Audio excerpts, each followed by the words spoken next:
Oi pessoal, meu nome é Conceição, eu sou bióloga licenciada e na aula de hoje eu vim falar para vocês sobre genética de vírus. Então, antes da gente entender como é que funciona o material genético dos vírus, é interessante a gente lembrar do que se trata, né? O que é um vírus. Bom, antes da gente começar a falar sobre o que é um vírus, vamos aqui lembrar rapidamente as características básicas dos organismos. De modo geral, eles possuem uma ou mais células, então são uni ou pluricelulares, possuem metabolismo próprio e possuem material genético capaz de se replicar de forma autônoma. A partir disso, tem muitos pesquisadores que eles não consideram o vírus como um ser vivo, certo? Por quê?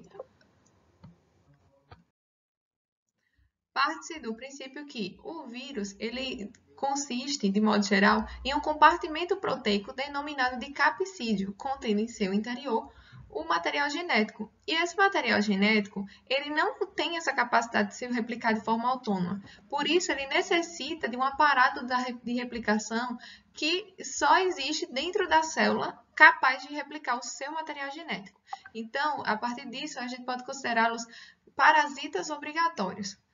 Além disso, o vírus ele pode ou não ser envelopado e conter no seu interior ou DNA ou RNA, que aqui nos vírus a gente vê uma característica peculiar, que são os RNAs de dupla fita, que não é muito falado sobre esse tipo de molécula, né? RNA de dupla fita, que geralmente a gente só conhece ou DNA associado a dupla fita, ou RNA associa-se a uma única fita. Mas nos vírus existem os RNAs de dupla fita, e eu vou mostrar para vocês posteriormente como é que eles podem ser observados dentro do ciclo viral de alguns grupos de vírus, tá?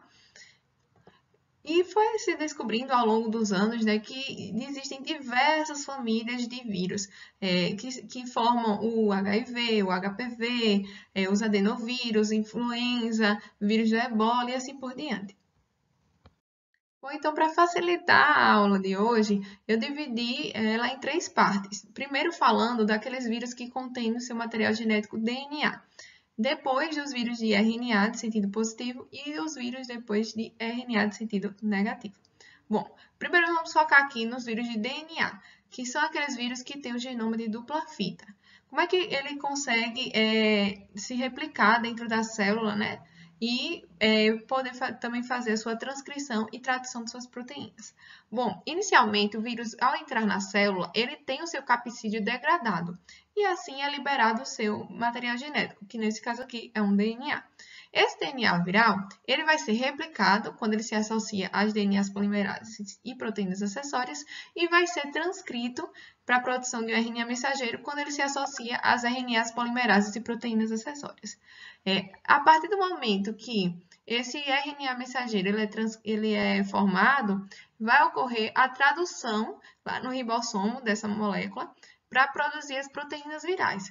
Quando essas proteínas virais elas estão formadas, elas vão encapsular o seu DNA viral para que, ao formar esse pacote, né, de DNA viral, esse pacote proteico de DNA viral, a gente vai dar o nome dele de vírion, tá? E esse vírion, ele nada mais é do que a fase em que o vírus ainda está dentro da célula. Aí a gente dá o nome de vírion.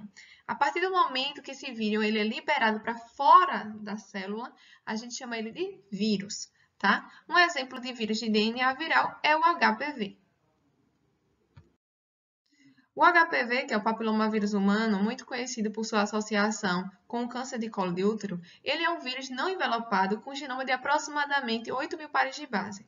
E esse vírus ele só consegue infectar as nossas células a partir de quando ele encontra um tecido lesionado, tá? Então, quando ele encontra esse tecido lesionado, nesse caso aqui está mostrando um tecido lesionado da região cervical, ele consegue infectar as células da membrana basal e permitir, né, a partir da degradação do seu capsídeo, a liberação do seu material genético no interior da célula. Então, esse material genético ele vai ser replicado e também vai ser transcrito e posteriormente traduzido.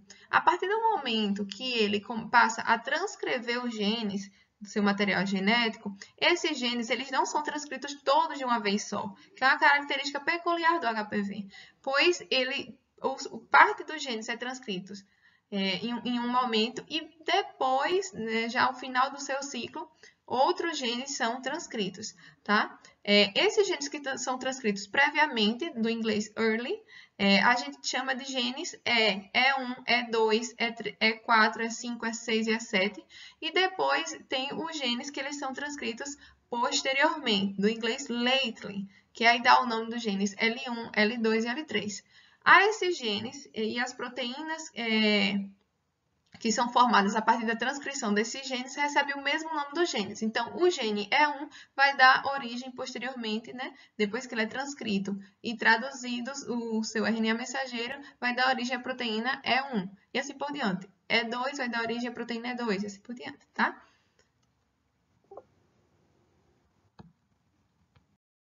Então, depois que a gente já entendeu como é que funciona os vírus de DNA, agora a gente vai aprender como é que funciona o ciclo dos vírus de RNA, tá? Então, nesse caso agora, a gente vai falar sobre os vírus de RNA de sentido positivo. Os vírus de RNA de sentido positivo, eles têm um genoma de fita simples. E uma característica deles é que, depois que ocorre, né, a entrada do vírus na célula, a degradação do capsídeo, ocorre a liberação, nesse caso agora, do RNA viral. Esse RNA viral, depois que ele é replicado, ele vai formar um RNA de fita dupla. Esse RNA de fita dupla, ele vai ser um intermediário para a produção do RNA mensageiro, que vai auxiliar na tradução das proteínas virais lá no ribossomo. E a partir do momento que essas proteínas virais são formadas e que o RNA também é formado, né, depois do processo de replicação, ocorre então o empacotamento desse RNA e a formação então do vírus para que ele possa ser liberado para o meio extracelular. Um exemplo de vírus de RNA de sentido positivo são os vírus associados à dengue, à hepatite C, os poliovírus e o vírus causador da Covid-19, que é o SARS-CoV-2. Então, vamos aqui mostrar como é que funciona esse ciclo de replicação no SARS-CoV-2 e de transcrição e tradução de suas proteínas. Bom, o SARS-CoV-2, ele é o vírus, é um coronavírus, né, da síndrome respiratória aguda grave 2, que ele é envelopado e tem um genoma de aproximadamente 30 mil pares de base, ou seja, bem maior do que o HPV, que tem praticamente 8 mil pares de base. Esse vírus, percebam aqui nessa imagem que está demonstrando como é que funciona o seu ciclo, né, para que esse vírus ele possa se multiplicar. Esse vírus, a partir do momento que ele libera o seu material genético dentro da célula, esse material genético, que é de RNA, ele vai ser replicado em uma dupla fita de RNA. E vejam que essa dupla fita de RNA, como eu tinha mencionado anteriormente, ela vai servir de intermediária para o processo de transcrição de RNAs mensageiros, que vão dar origem, a partir da tradução, às proteínas que formam esse envelope viral. E a partir do momento que essas proteínas elas vão ser formadas, elas vão conseguir encapsular esse RNA viral para formar, então, um vírion. Esse vírion, depois que ele está amadurecido, digamos assim, né, ele pode ser liberado para o meio extracelular e, a partir disso, ele vai estar habilitado para infectar outras células, certo? Agora que a gente já entendeu como funcionam os vírus de RNA de sentido positivo, a gente vai falar agora dos vírus de RNA de sentido negativo. Eles são também vírus que têm genoma de fita simples e a partir do momento que ele entra na célula, degrada o seu capsídeo e libera o RNA viral e consegue replicar esse RNA viral, vai ser formado um RNA mensageiro de sentido negativo, tá? Que ele vai ser complementar. Só que o que acontece, uma característica particular aqui desse tipo de vírus, né, de sentido negativo, é que esse RNA mensageiro, ele tem um sentido 3 linhas, 5 linhas. E o sentido que é necessário para a produção de proteínas é o sentido 5 linhas, 3 linhas. Então, como é que a gente vai formar esse RNA mensageiro no sentido 5 linhas, 3 linhas?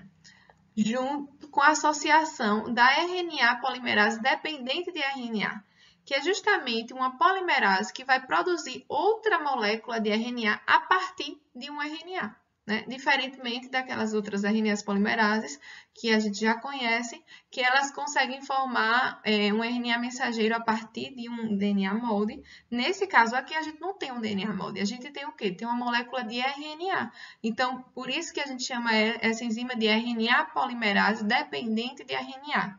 Ela vai conseguir fazer a transcrição de uma molécula de RNA agora no sentido positivo, 5' 3', para que possa ser formada, então, as proteínas virais a partir do momento que ele se associa com o ribossomo e os RNAs transportadores e assim por diante, tá? Então, depois que essas proteínas virais elas são formadas e que eu tenho esse RNA mensageiro e que eu tenho essa molécula de RNA já formada, vai ser empacotado esse RNA, né, a partir da associação dessas proteínas ao redor desse material genético, para que seja formado o vírus e ser liberado na superfície celular para que ele vá para o meio extracelular. Um exemplo de vírus de RNA de sentido negativo são os vírus, alguns exemplos, né? São os vírus da raiva, da hepatite D, da ebola e da influenza. Então, eu trouxe aqui um esquema que representa como funciona esse ciclo do vírus da gripe, né? O vírus da influenza. Ele é um vírus que tem um genoma de aproximadamente 13.000 pares de base. E a partir do momento que ele consegue entrar na célula e liberar o seu material genético, esse material genético, que é um RNA, como ele vai ser replicado e formado um RNA de sentido negativo, a polimerase vai se associar a ele para poder formar um RNA mensageiro de sentido positivo, e esse RNA mensageiro vai formar, né, as proteínas a partir do processo de tradução. Então, a partir do momento que essas proteínas elas são formadas, elas conseguem se associar, né, ao redor desse material genético, desse RNA, para que esse vírus ele possa, nesse caso ainda vírion, possa ser liberado para o meio extracelular. Bom, então é isso, pessoal. Se ainda ficou alguma dúvida, pode deixar aqui nos comentários ou mandar uma mensagem para mim pelo e-mail ou falar pelo Instagram. E espero que vocês tenham gostado da aula. Tchau!